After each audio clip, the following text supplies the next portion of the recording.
Welcome to Soaring Sisters. We're going to continue in this episode our exploration of airworthiness qualifications, training and courses. You might be wondering, what will I learn on an airworthiness inspection course? What's expected of me if I undertake such a course or training? What's a typical course look like? And, what's involved in doing an annual inspection of a sailplane?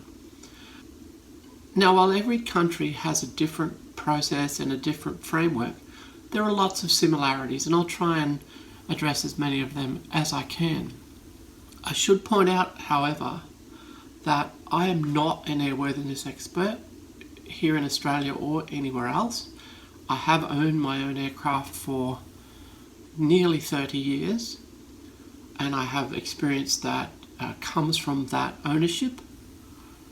I have done more than 25 or so annual inspections under supervision.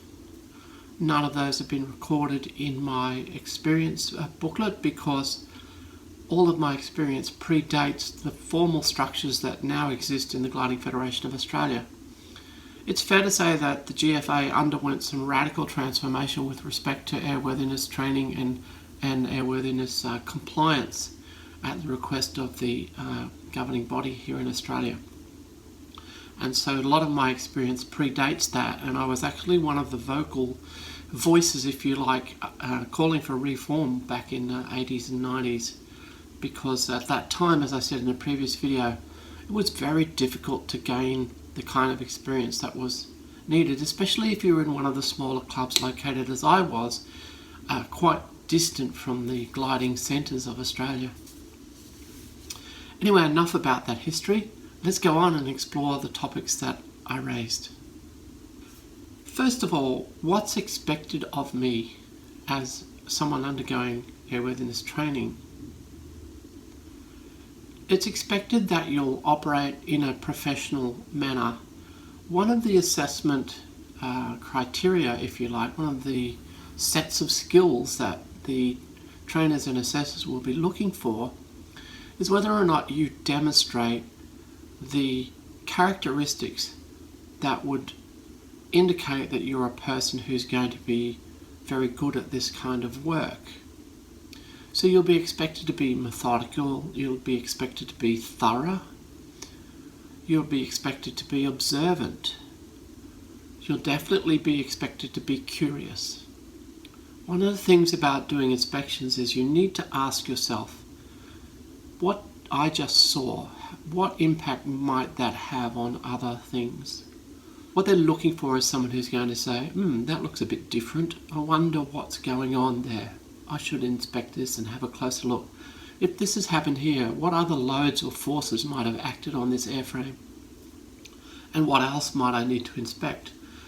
They're also looking for someone who recognises the limitations of their own experience and knowledge. Who says, I know this much, but possibly I need to know more, and so I will go and ask, I will go and research, I'll go and find out, and I'll question. So that's what they're looking for, and that's probably far more important than your actual knowledge. They're likely to be looking for someone who's, not prone to rush, not prone to put pressure on other people, we've got to get this finished kind of thing. And they're looking for someone who's respectful of regulations and rules. Tidiness is also big, and tidiness in the workplace indicates that you'll be thorough in your inspection work as well. So I guess that's what's expected of you. I'll cover off what you can expect to learn in more detail as we go on. What does a typical course look like?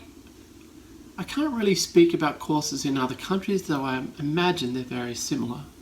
What you'll find is there's a specific structure which we'll go through to the airworthiness qualification pathways for each gliding authority, and often that's overseen by larger authorities, which I'll get into later.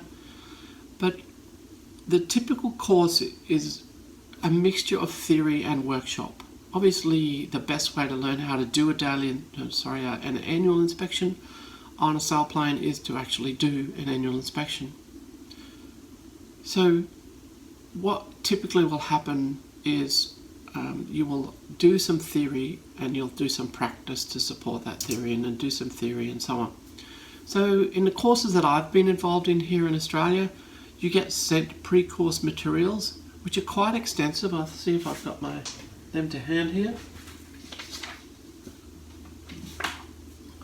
So here's some of the pre-course materials. Now this just refers to the theory content of the course, and workbooks for you to complete questions for as part of your assessment of your understanding of this theory. And what happens here in Australia is you then go through all this theory in the form of PowerPoint presentations, in the form of inspecting actual pieces of equipment like fasteners and so forth, and canopies and other pieces. And then you actually go into the workshop and you do the specific kinds of things that might be required in terms of an annual inspection, things like tap testing for reinforced plastic gliders, wood gliders. You'll be doing control deflections and looking at systems to see whether they are worn, or looking to see if there are non-compliant parts, and all those kinds of things. So there's quite a bit of work involved, and typically a course will be 5 days of length, although I've done courses here in Australia that are 4 days in length, but they're 12-hour days, sometimes 13-hour days, so they're very long days. And your own organisation will have its own way of doing things. I'm talking about the Australian experience here. And as I said, I'm not an authority on airworthiness, so please don't think of this video as training. It's definitely not training. It's merely satisfying your curiosity and providing you with a bit of information about what you might learn if you undertake airworthiness, and perhaps why you should do so. Earlier I showed you a wad of paperwork, which is the course content. And as I said in a previous video, the paperwork is actually incredibly important when it comes to airworthiness. Not specifically that paperwork now, I'm talking about the paperwork that applies to the glider. And the kinds of things that you'll need to have access to are the aircraft's logbook or logbooks that demonstrate all of the flying history and all of the maintenance history of that aircraft. You'll need the individual maintenance releases, which are typically a document that's issued after each inspection is completed and is for the subsequent year. In that typically is recorded the flying hours and number of landings, minor and major faults, and so forth. So you'll need access to that history and those documents to demonstrate that history. You'll also need to do a very thorough search. These days, fortunately, it's online, so you can do it much more easily than we used to be able to do it. But you'll need to do a very thorough search of all of the airworthiness directives that apply to that glider and the equipment within that glider. There are also airworthiness notifications that you will need to find. Now here in Australia, the Gliding Federation doesn't tell you which airworthiness directives or airworthiness notifications apply to your specific glider. It's up to you to find out which ones apply. And you can not only do a search here in Australia on the Gliding Federation site for all those airworthiness notifications and directives, you can also search the EASA site, EASA, and look for what might be coming to you from that authority. There are also some documentations here in Australia that come from CASA that apply as well. And I'll go through that in a little more detail. I'll also go through the hierarchy of the authorities and the hierarchy of the paperwork from my understanding, bearing in mind again, I'm not the expert. I'd like to point out that Soaring Sisters is entirely my own production, and it's supported by selling of merchandise. I've recently ordered for myself here in Australia some gear that I can use for my winter flying, including a long-sleeved jersey. This one says, why should the birds have all the fun? And I've also got a red, and you might have guessed red's my favourite colour, a red hoodie which says #YesGirlsGlide, Soaring Sisters. So you can get yourself some of those in the links below this video. So now on to the structure of the authorities that govern airworthiness and aviation. In each country there's something known as the National Airworthiness Authority. Here in Australia that is CASA, the Civil Aviation Safety Authority. And in other countries you'll have your own authorities. In Australia, the Gliding Federation of Australia takes responsibility under CASA's directive to regulate certain aspects of gliding. They also have certain exemptions to particular regulations that would normally apply. And similar structures exist in other countries. So the Gliding Federation of Australia has its own documentation about airworthiness and operations and safety and so forth. And you'll initially consult those, but bear in mind that the overall authority may well be the National Airworthiness Authority, in this case CASA. As for the structure that applies in your country with respect to how you gain various qualifications, that too is different, but there are lots of similarities, and I will speak to some of those. Here in Australia, the airworthiness pathways are defined in this diagram here. If you go to discoversoaring.com.au and you click on Pathways Airworthiness, you'll come to this page here. And you'll see that the very first qualification that you might gain is that of Daily Inspector. Now, the Daily Inspector is the person who does, obviously, the inspection daily on an aircraft prior to it flying. And you should get involved in doing daily inspections as soon as you can. Your instructors will tell you when they expect you to start doing daily inspections. In Australia you need to be at least 15 years of age. The training's at club by instructors or annual inspectors, meeting a GFA training syllabus. Accreditation is examination by a DI examiner or annual inspector. Your endorsement is recorded in your logbook and so on. So I'd encourage you, as soon as you possibly can in your flying, to start to learn how to do daily inspections. And do it on as many different aircraft types as you can. Wood and fabric, metal, plastic, everything you can. Highly sophisticated, competition gliders, big spans, little spans, club class, whatever you can do. Training aircraft is obviously where you'll start. Once you've got that daily inspector qualification, you could go on to a daily inspector examiner qualification, and typically that's been done in my clubs for those who take on instructing duties. So as soon as you do your first training towards being an instructor, you'll often be asked to do that. And obviously in the smaller clubs, it's really important that you have people who have all these skills. Why should you become a daily inspector? Well, it's to lessen the burden on the individual members of the club who, if you have 6 or 7 gliders flying on any given day and you only have one person who's qualified to do the daily inspections, then that's a heck of a burden for that person to bear.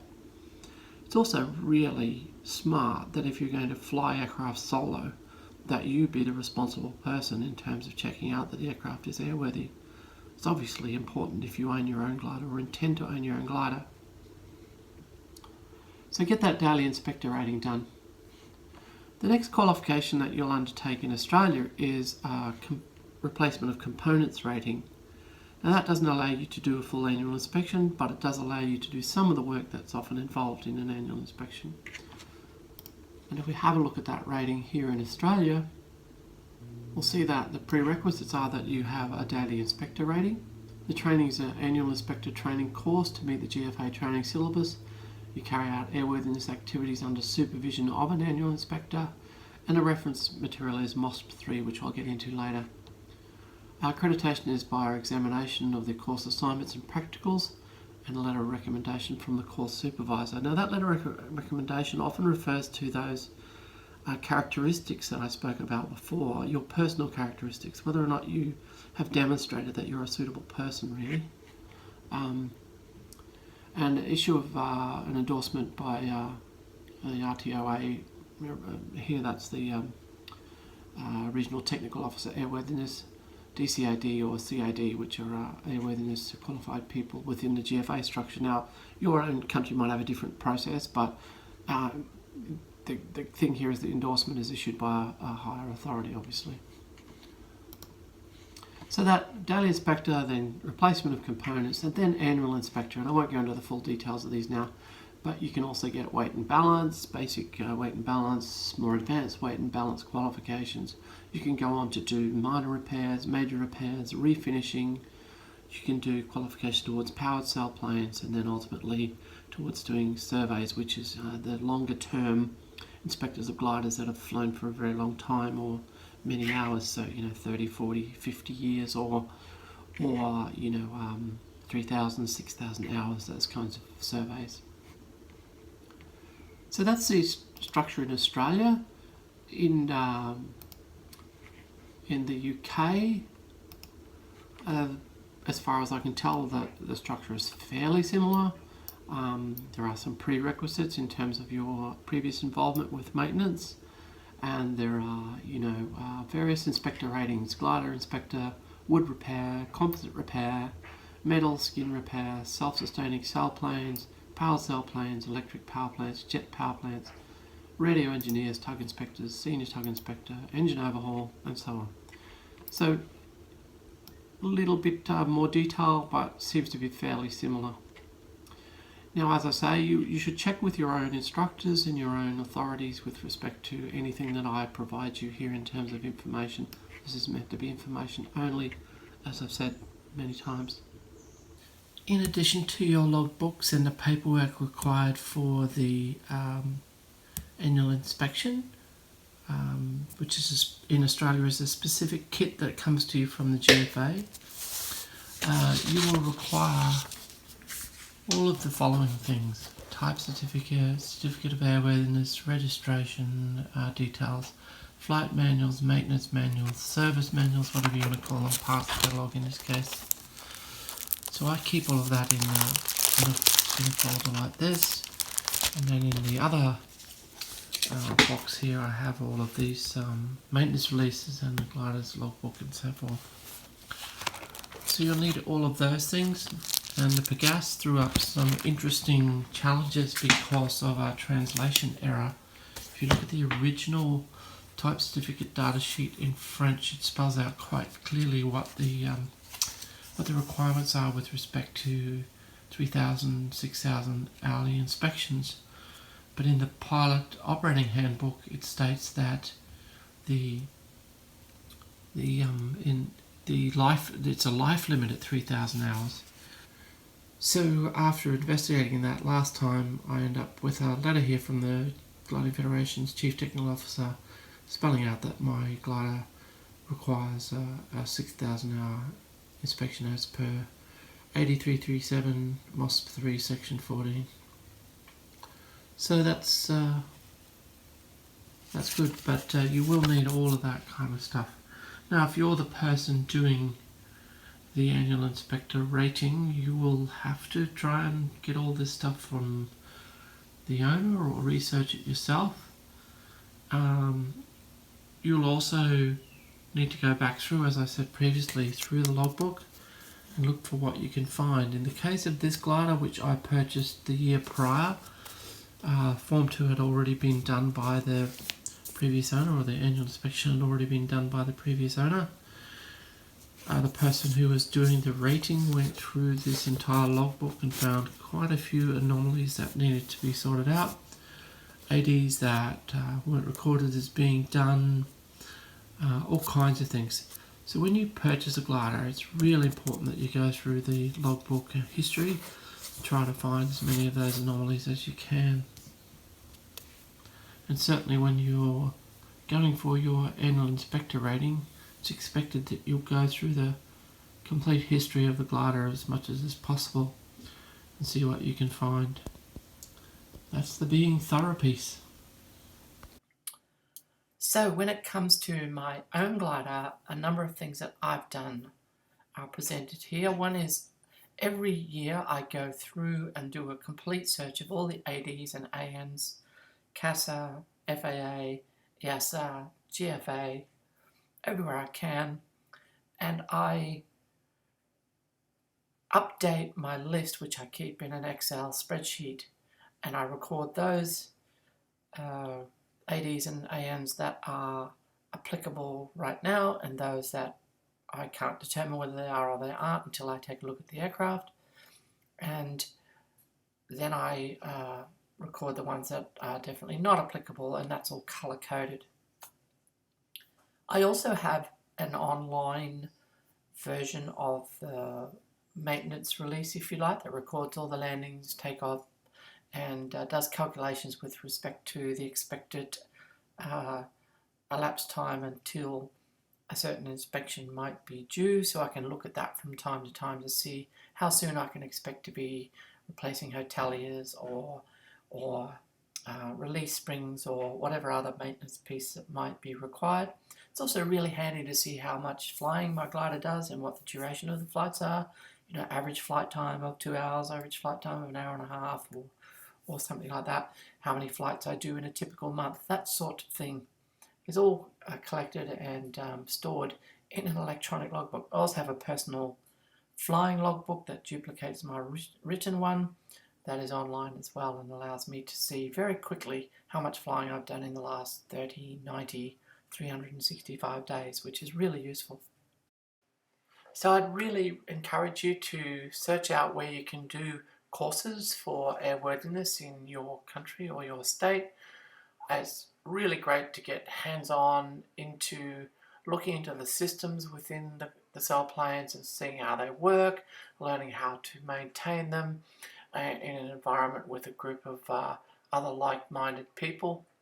You'll get to do all kinds of inspections on the internals of the wings and the wing root and the internals of the cockpit, and you'll learn about all the paperwork and procedures and documentation that's required, which is incredibly important, and you'll learn how to methodically go through all of that.